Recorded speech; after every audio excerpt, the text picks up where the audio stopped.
म 35 वर्ष पुगेपछि म पार्टीको प्रमुख नेता कसरी भएँ, म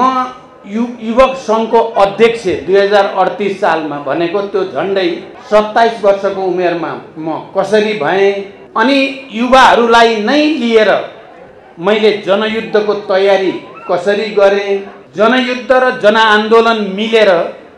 नेपालमा कसरी संविधान सभा र सङ्घीय लोकतान्त्रिक गणतन्त्र आयो, यो देशका महिला, दलित, आदिवासी जनजाति, थारू, मुस्लिम, मधेसी लगायत सबै उत्पीडित वर्ग समुदायले समावेशिता कसरी प्राप्त गरे भन्ने कुरा सम्झिराखे।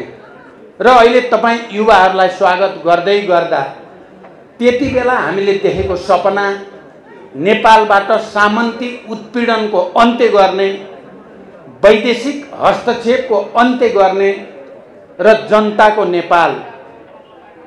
गणतन्त्र नेपाल, जनगणतन्त्र नेपाल निर्माण गर्ने सपना बोकेर नै ती सबै कामहरू गरिएको थियो।